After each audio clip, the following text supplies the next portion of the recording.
আসসালামু আলাইকুম, আমি অ্যাডভোকেট ইমরান। আজকের ভিডিওতে জানাবো আপনি যদি বাংলাদেশের বাইরে থাকেন, অর্থাৎ আপনি যদি বিদেশে থাকেন, বিদেশে বসেও কিন্তু আপনি মামলা পরিচালনা করতে পারবেন। আপনি যদি সৌদি আরব, দুবাই, ইউকে, ইউএসএ, মালয়েশিয়াতে থাকেন, সেখান থেকেও আপনি মামলা পরিচালনা করতে পারবেন। কিভাবে মামলা পরিচালনা করবেন সেই প্রসেসটি আজকে আপনাদের মাঝে শেয়ার করব। ভিডিওটি সম্পূর্ণ দেখুন, ভালো লাগলে চ্যানেলটি সাবস্ক্রাইব করুন।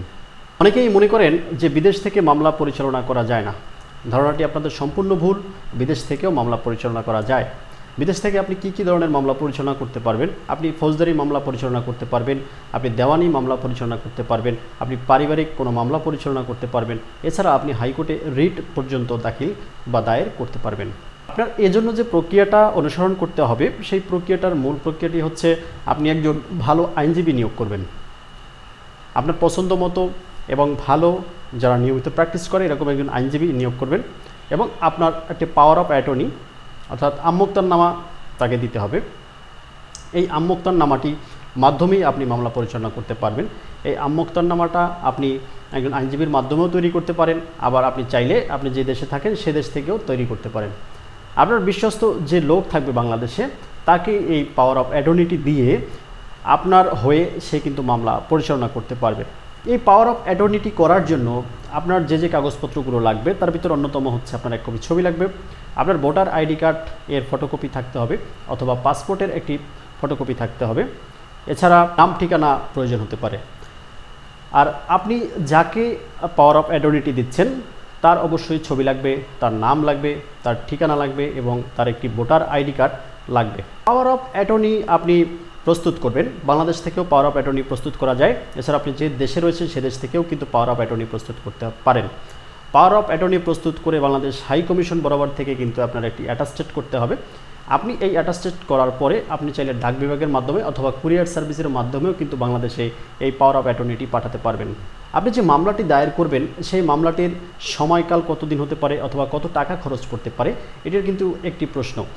আপনারা যখন একটি মামলা দায়ের করবেন সেটি যদি পাওয়ার অফ অ্যাটর্নির মাধ্যমে দায়ের করেন অথবা যদি আপনি বাংলাদেশ থেকেও দায়ের করেন, যেভাবেই আপনি দায়ের করেন না কেন নির্দিষ্ট পরিমাণের অ্যামাউন্ট কিন্তু বলা যায় না। আপনি কী ধরনের মামলা দায়ের করছেন এবং কোন কোর্টে মামলা দায়ের করেছেন, কি অবস্থাতে মামলা দায়ের করেছেন, এগুলোর উপর ডিপেন্ড করে কিন্তু আপনার এই খরচটি আসতে পারে। সেই জন্য আপনি যে আইনজীবী নিয়োগ করছেন সেই আইনজীবীর সাথে বিস্তারিত আলোচনা করে তার পরবর্তীতে কিন্তু আপনি মামলাটি দায়ের করতে পারেন। এবং সময় কতদিন লাগতে পারে? প্রিয় দর্শক, আপনার মামলাটি কোন ধরনের মামলা? আপনার মামলাটি কি দেওয়ানি মামলা অর্থাৎ জমি জমার মামলা, অথবা পারিবারিক কোনো মামলা, অথবা টাকা পয়সার লেনদেনের কোনো মামলা, বা অন্য কোনো মামলা? যে মামলা হোক একটা নির্দিষ্ট সময় লাগতে পারে, কিন্তু সময় অনুযায়ী যে আপনার কাজটি হবে এটা কিন্তু বলা যায় না। এর কারণ হচ্ছে অনেক সময় কোর্ট বন্ধ থাকে, অনেক সময় আপনার দেশের পরিস্থিতি খারাপ হতে পারে, মামলার কিছু বিলম্বনার সৃষ্টি হতে পারে। যে কোনো কারণেই আপনার মামলাটি লেট হতে পারে। আবার অনেক সময় আমাদের ধারণা যা করা হয় তার চেয়েও কম সময়ের ভিতরে মামলাটি হতে পারে। সেজন্য আপনার যে আইনজীবী রয়েছে তার সাথে আপনি বিস্তারিত আলোচনা করবেন এবং নিয়মিত যোগাযোগ রাখতে পারেন। সবচেয়ে গুরুত্বপূর্ণ যে পরামর্শটি এখন দিচ্ছি সেটি হলো আপনার মামলার যে কাগজপত্রগুলো রয়েছে সেগুলো অবশ্যই স্ক্যান করে আপনার কাছে রাখুন। মামলা নাম্বার, মামলার তারিখ এবং আইনজীবীর সাথে নিয়মিত যোগাযোগ, এগুলো কিন্তু আপনার কাছে রাখতে হবে, নিয়মিত আপডেট রাখতে হবে। যাকে পাওয়ার দিচ্ছেন তার সত্যতা যাচাই করুন। আপনি যাকে পাওয়ার দিচ্ছেন সে কি আপনার বিশ্বস্ততা রক্ষা করতে পারবে কিনা এটি জানা কিন্তু আপনার একান্ত আবশ্যক এবং নিয়মিত আপনার এই মামলাটি আপডেট নিন। এছাড়াও আপনি বাংলাদেশে থেকে মামলা পরিচালনা করতে পারবেন যদি আপনি বাইরের রাষ্ট্রে থাকেন।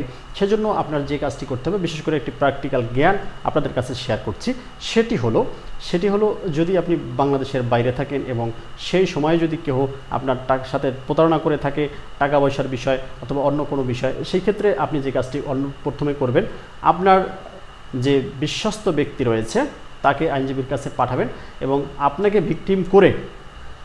ভিকটিম করে বাদী হয়েও কিন্তু সেই ব্যক্তি মামলা পরিচালনা করতে পারবে। এভাবেও কিন্তু মামলা পরিচালনা করা যায়। এই ক্ষেত্রে আপনার কিছুটা সময় কম লাগবে এবং আপনার কিছু ব্যয়ও কমে আসবে। প্রিয় দর্শক, যে কোনো প্রয়োজনে আমি অ্যাডভোকেট ইমরান রয়েছে সবসময় আপনাদের সাথে। আমার সাথে যোগাযোগ করার জন্য অবশ্যই স্ক্রিনে দেওয়া নাম্বারে যোগাযোগ করতে পারেন। ভালো লাগলে লাইক, কমেন্ট, শেয়ার করতে পারেন। আপনার মূল্যবান মতামতটি কমেন্ট করে জানাতে পারেন। সর্বোপরি ভালো থাকুন, সুস্থ থাকুন। আপনাদের সুস্বাস্থ্য কামনায় আমি অ্যাডভোকেট ইমরান। আল্লাহ হাফেজ, আসসালামু আলাইকুম।